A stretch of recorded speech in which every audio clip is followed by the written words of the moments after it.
always the dicey thing that with us is that there's several months, and then CDSS doesn't pay for net 30. So Berkeley has paid you then, hopefully in October or November, but we're not getting reimbursed for another couple months after that. Just so you know, it's kind of one of those things that if you know why we're pushing you to get your invoices in on time, because the sooner you get them in, the sooner we pay you, the sooner we can send the bill to the state to start the net 30-day clock for them to pay us. Just a little bit of background on that.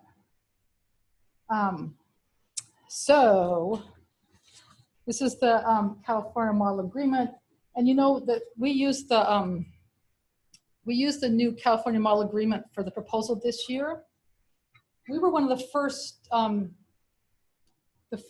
proposals that came in under the Assembly Bill 20, and so all of the conditions weren't really in place. So this is all true. It's governed by the UTC 116, and again, you can look all of this stuff up if you're interested in it.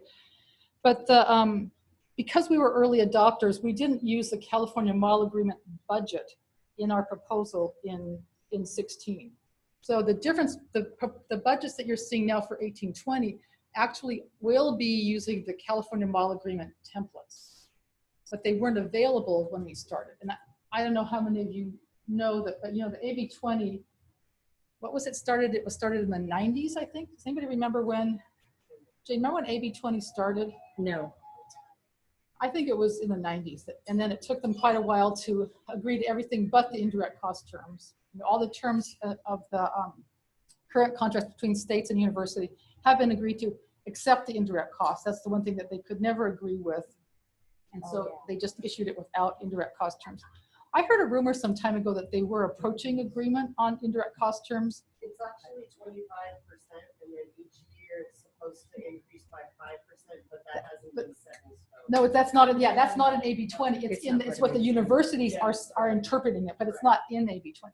I heard that there might actually be some terms that they might be coming to terms on this, but it's an old rumor. You know, after 6 months, it is still a rumor. You kind of wonder.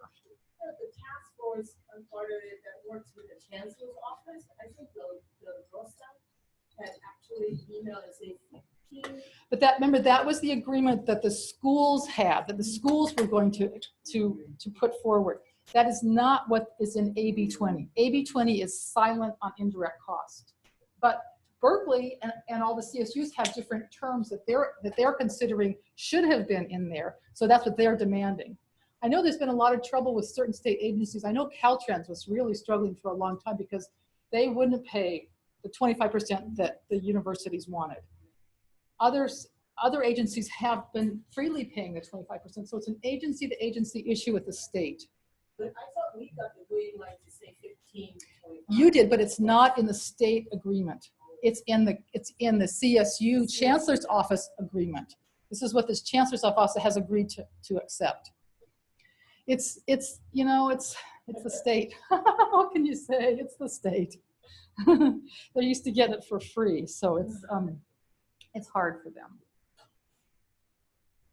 Oh, this. Is there any reason why I'm not advancing? But I am.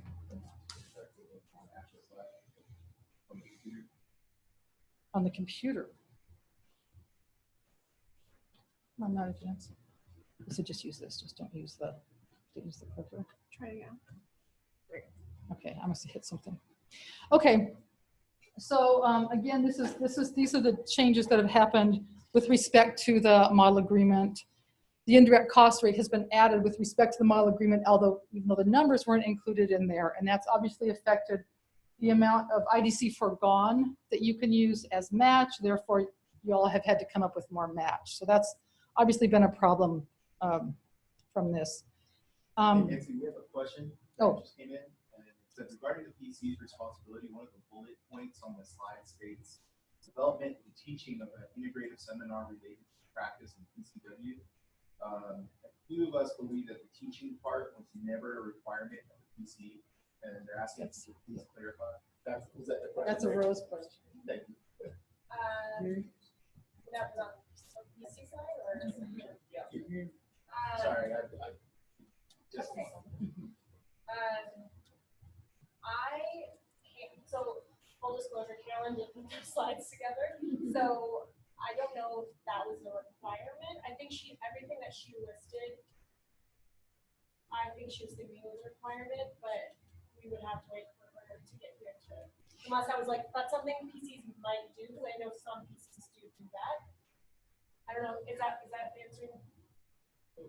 No? And that's why I understand it, that it's kind of like an activity that a PC can, and not like a requirement. Yeah, I don't think it's a requirement, but she did state in parentheses, not required, it's just some, so I would want to wait till Carolyn gets here. I'm pretty sure we can assume that's not a requirement, but yeah. Okay, so also travel is something that's been pulled out in AB 20 that we have to kind of address separately. The language in our contracts has been vague enough or generic enough to include most travel that we would need. But if there's any travel outside the norm, which you can read in your contracts, that would require special permissions. It's unlikely that would happen, but I just think that everybody should be aware of the travel that you consider to be covered by your contract. Anything outside that would need to have additional approval. And obviously out of state has always been required additional approval. And then we also required transaction ledgers with the invoices that wasn't required prior to AB 20. And then one thing that we talked to CDSS about with respect to this, the new changes, was that changing students from full-time to part-time would be allowable because there's nothing in the budget that precludes that. But again, it's with with CalSpec permission. Okay, now we're going to talk about match, which is always tricky.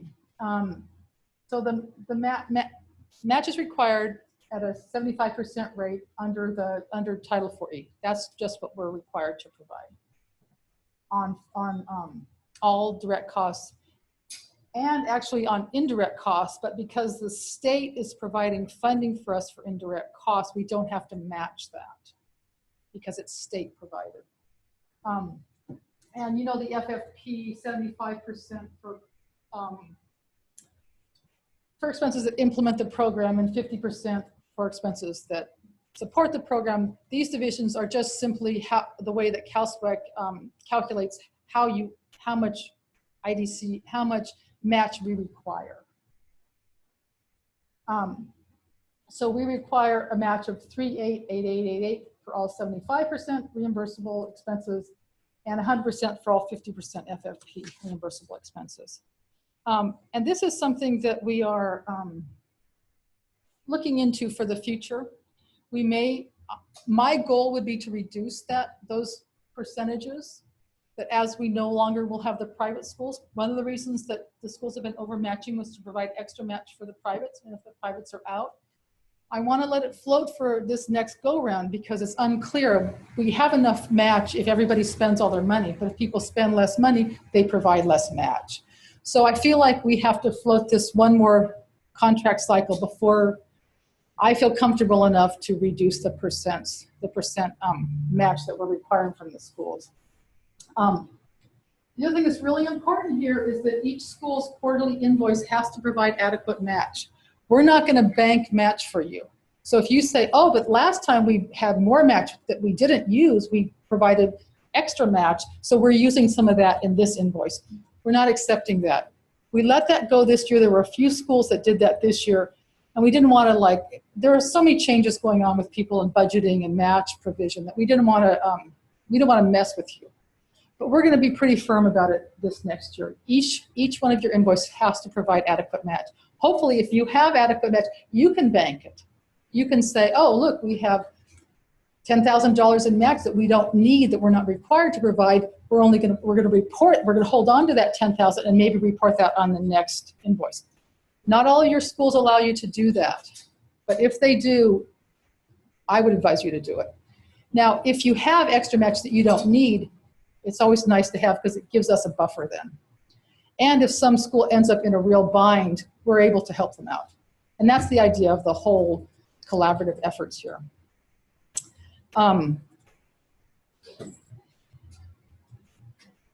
Then, okay, different sources of match can be combined. You can't use federal funds, multiple 4E programs. Now, if you have, this is one case where you can use match. If one of your programs overmatches and another program undermatches within the same school, we will allow that. We'll allow that invoice, those invoices. We consider your invoice from your whole school to be one invoice. Therefore, if that invoice has adequate match, even though a part of it is less, we allow that.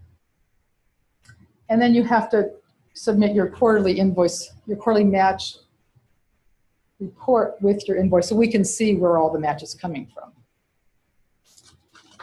Okay. So again, for this next year, the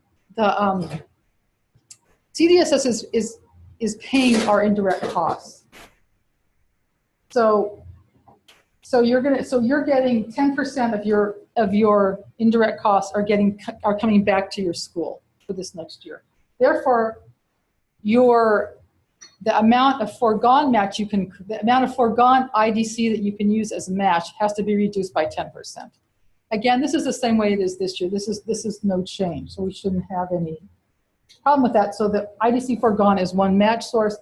Another one is effort in kind.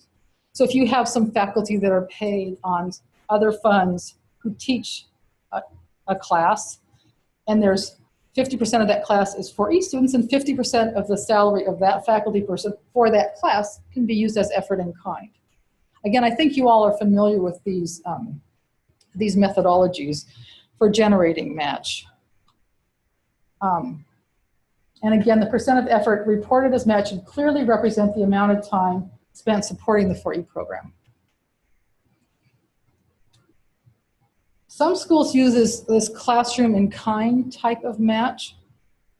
And what that is that they, and actually some of you guys can probably explain this better than me. I think that you get a certain amount of money from the state maybe, and you generate that gets calculated into a classroom cost per student. Does any school here use that calculation?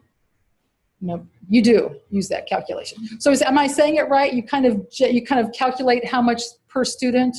Yeah, you calculate how much basically from the classroom instruction based on the number of 40 students enrolled into that program with that particular classroom.